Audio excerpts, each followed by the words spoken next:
bienvenue au docteur. Est-ce que ça vous arrive d'être gêné dans la vie?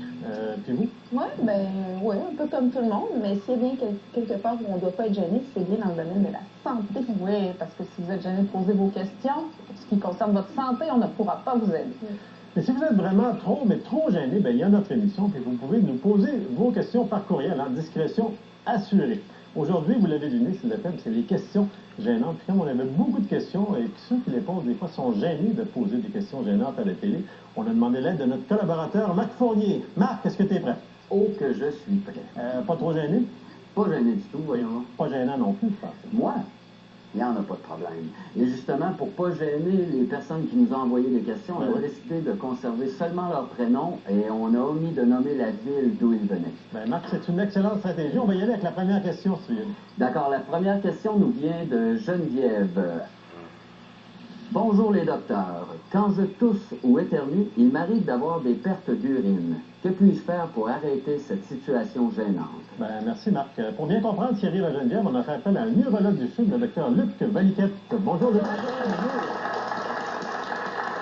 ce qui nous est décrit par Geneviève, ça ressemble beaucoup à de l'incontinence de stress ou incontinence à l'effort. Qu'est-ce que c'est exactement et pourquoi ça se produit? Alors, il y a deux grands types d'incontinence. La hyperactivité quand le vessie se contracte trop. Et le type d'incontinence, on le dit à l'effort, c'est que ça survient lorsqu'on fait des efforts. Lorsqu'on est au repos, on ne perd pas. Lorsqu'on fait des efforts, on perd ses urines parce que les muscles qui entourent le canal urinaire ont été affaiblis. Et lorsqu'on tousse, on augmente la pression dans le ventre. Bien, les muscles ne sont pas capables de retenir la pression. Parce que l'effort, c'est ça, ça veut pas dire aller faire un exercice physique. Le stress en anglais, là, c'est un anglicisme parce que c'est de l'inconscience à l'effort en français. En anglais, ils disent de stress, mais c'est vrai, c'est pas parce qu'ils sont stressés, c'est parce que les gens font des efforts et la pression dans la vessie est plus élevée que la pression pour retenir. Donc, les causes de ces muscles affaiblis-là, ça va être quoi? Alors, on va retrouver chez l'homme et chez la femme. Chez la femme, le plus souvent, c'est relié à la grossesse. Les femmes ont des bébés, puis quand ils ont des gros bébés, c'est pire, ou ils vont avoir s'il y a plus de grossesse, il y a plus de chances d'avoir plus d'incontinence. Alors, les muscles sont étirés, sont affaiblis, et ça donne souvent en postpartum de l'incontinence à l'effort. Chez les hommes, c'est habituellement secondaire à des chirurgies pour la prostate, par exemple, où certains hommes pourront avoir de l'incontinence qui va survenir encore une fois seulement quand ils font des efforts. L'obésité, sans la grossesse, est-ce que c'est un facteur? L'obésité peut être un facteur, c'est un facteur de risque, mais moins important que la grossesse. Assez embêtant comme problème, mais comment on peut corriger ça? Comment on peut aider les gens? Alors là, je vais aujourd'hui parler surtout, si madame nous a parlé d'un problème, elle tousse, elle perd, alors on va essayer de corriger son problème. On part toujours des méthodes les plus simples vers les méthodes les plus compliquées. Les méthodes les plus simples, c'est des exercices de Kegel. Kegel, c'est un médecin qui décrit la technique où les femmes apprennent à se retenir, serrer leurs muscles pour se retenir. C'est un entraînement. C'est un entraînement musculaire et on peut aussi faire de la rééducation périnéale. C'est comme des exercices de Kegel. Moi, je donne toujours un exemple. Si on veut se faire des biceps, on peut faire des exercices chez soi, mais on peut aussi aller voir un entraîneur pour améliorer nos muscles. Ça va mieux. Et la physiothérapie, les physiothérapeutes font de la rééducation périnéale. Est-ce qu'il y a des chirurgies aussi qui peuvent être faites? Et lorsque les méthodes les plus simples ne fonctionnent pas, on peut offrir chez des patients. En règle générale, on attend que les grossesses soient finies pour pas défaire ce qu'on a fait. Alors, on peut mettre des bandelettes qui vont permettre, c'est le traitement maintenant qui se fait, qui va très bien. On a un Donc, on va exemple montrer à ici. Geneviève ici, dans le fond, ça, c'est un bassin. Tout ce qui va faire le travail, c'est ce petit morceau-là ici. Alors, tout le reste, là, le crochet pour aller la passer, on fait des minimes incisions. Et par les petites incisions, on va placer la bandelette et on va la placer. Les crochets ne resteront pas. Les crochets ne restent pas tous. Une fois qu'on a fini de la placer, on reste juste à peu près là, 5 cm, 6 cm de bandelette au début.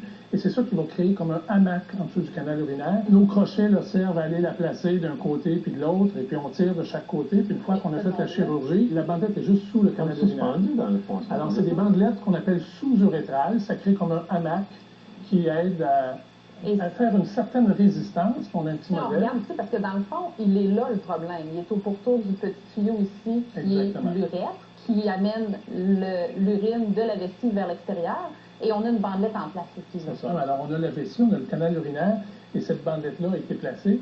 Et ce qui arrive, là, on va imiter la toux, parce que quand on parle d'exercice, la toux, c'est probablement l'exercice qui cause le plus d'incontinence C'est tout urinaire. qui fait une pression dans Alors, le quand ventre on de fait une façon pression physique. sur la vessie, là, on pousse, on voit que le canal urinaire descend un petit peu, et cette bandelette-là, qui a une certaine résistance, mais pas trop, une certaine résistance, crée un effet de blocage. Moi, je dis, c'est peut-être pas un bon exemple, mais j'ai toujours ce que ça fait, là, c'est un petit peu comme ça bloque le canal. Au lieu de s'affaisser complètement, Au lieu de où s'affaisser. là, on aurait l'incontinence. Exactement. Est-ce que ça fonctionne bien?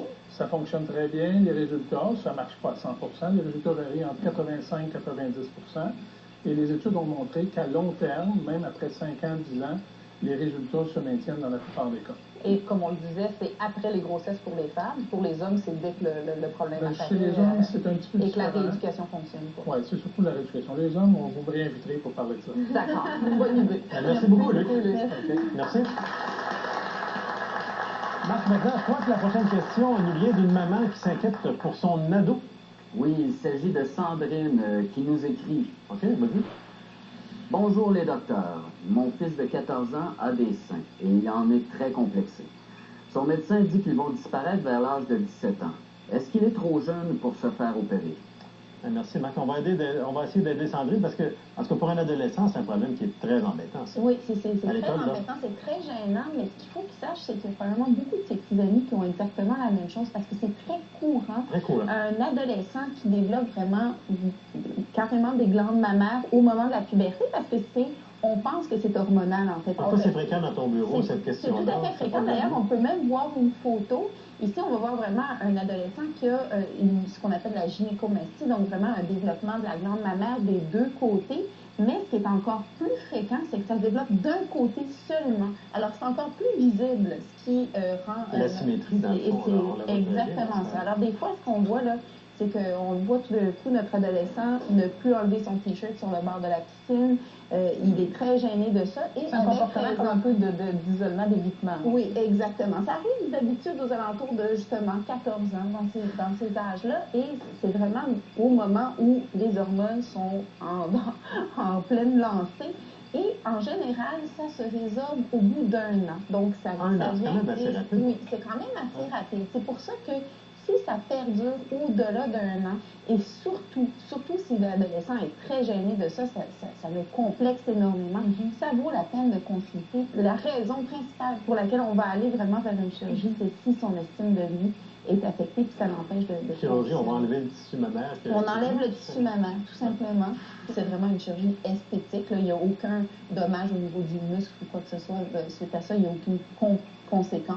Gaëlle, est-ce que ça peut être associé à un excès de poids et que là, juste de perdre du poids pourrait être une solution? Mais non. La différent, glande mammaire, c'est ouais. vraiment du tissu mammaire, comme des seins. Là. C'est vraiment ce qu'on appelle la gynécomastie. C'est Et vraiment d'ailleurs, ça. l'image qu'on avait, c'est pas quelqu'un qui semblait obèse par ailleurs. Il faut faire la différence entre quelqu'un qui a un peu d'apparence de sein parce qu'il a par un excès de poids. Puis d'ailleurs, ça vaut la peine vraiment d'avoir un examen physique juste pour être sûr que toute la puberté se déroule bien, puis vraiment faire la différence entre les deux. Parce que si c'est vraiment juste du tissu graisseux à ce moment-là, c'est pas du tout la même chose. Non, exactement. À ce moment-là, ça va être probablement de faire un petit peu d'exercice puis une bonne alimentation, comme on dit souvent. Absolument. Maintenant, la question suivante, ben, c'est le cuir chevelu, Marc. Oui. Je ne compte pas. Hein? Oui, c'est Marie-Christine qui nous a écrit la question. Alors, bonjour les docteurs. Je souffre de transpiration excessive du cuir chevelu. À cause de cela, j'ai de la sueur qui coule sur mon visage et mon cou. Existe-t-il un traitement? Oui. C'est embêtant, ça. Les gens qui ont ça sont souvent, parce que ça se voit, surtout quand c'est dans le visage ou que ça coule dans le visage ou sur le cuir chevelu, surtout si on n'a pas beaucoup de cheveux, c'est encore plus apparent. Mais les gens sont gênés de ça aussi, c'est vrai que ça les gêne. Et il y a des solutions. C'est quand même 1 à 3 personnes sur 100 là, qui ont ce problème, dans différentes circonstances, qui vont se retrouver à avoir de la sueur comme ça. Mais c'en est un autre très bel exemple qu'il faut en parler parce qu'il y en a des solutions. Oui, on va distinguer d'abord ce qu'on appelle ça l'hyperhidrose, donc trop d'eau, ni plus ni moins, là c'est de la sueur évidemment. Mais il y a des causes secondaires puis il y a des causes primaires en fait. Secondaire, ça veut dire qu'il y a un autre problème en cause. Ça peut être une maladie, en fait, il y a quand même certains problèmes de santé qui donnent ça, ou c'est des circonstances particulières, on en connaît Un tous. stress, un gros examen, une entrevue, de la fièvre, en fait, ça peut donner ça. Tout ce qui va donner de la sueur, et ça peut donner de la sueur pour peut-être contrôler la cause et identifier s'il y a un problème médical. L'hyperhidrose primaire, ça veut dire que le problème est là, peu importe les circonstances. Il n'y a pas d'autres maladies, en fait, pas d'autres problèmes que la sueur elle-même. Et ça, c'est embêtant parce que dans ces cas-là, il n'y a pas de problème à régler. Le problème, c'est l'hyperhidrose, c'est qu'il y a trop de sueur. Donc, c'est difficile de trouver une solution à ce moment-là. Mais l'hyperhidrose primaire, est-ce que si on diminue le stress, qu'on se détend ou tout ça, ça va être quand même moins pire? Est-ce qu'il y a quand même un effet, même s'il est juste partiel? On pourrait commencer par ça, effectivement, parce que tout ce qui est stress, donc les gens qui font de l'anxiété, tout ce qui est stimulant aussi, hein, ça peut jouer aussi, mais tout ça pourrait peut-être aider. Il y a des gens qui, malgré tout, qui ne sont pas stressés, ils n'abusent pas de substances, de café, quoi que ce soit, et ils vont avoir ce problème-là. Et là, oui, il y a des solutions quand même qui peuvent être aidées. Évidemment, quand ça touche le cuir chevelu, on est un petit peu plus limité au niveau des produits qu'on peut appliquer. Mais le mot-clé, en fait, c'est chlorure d'aluminium. Hein. Le chlorure d'aluminium, c'est ce qu'on retrouve dans les antisudorifiques courants. Et il y a différentes concentrations. Qui d'ailleurs était associé à des controverses. On pensait à un moment donné que ça peut donner le cancer, ce qui est faux. C'est complètement faux. Totalement faux, puis heureusement, parce que c'est des produits qui sont d'usage très, très courant. Il y a des produits à plus haute concentration qu'on peut retrouver à la pharmacie. Première chose, même avant d'aller voir le médecin, vous pourriez en parler à votre pharmacien.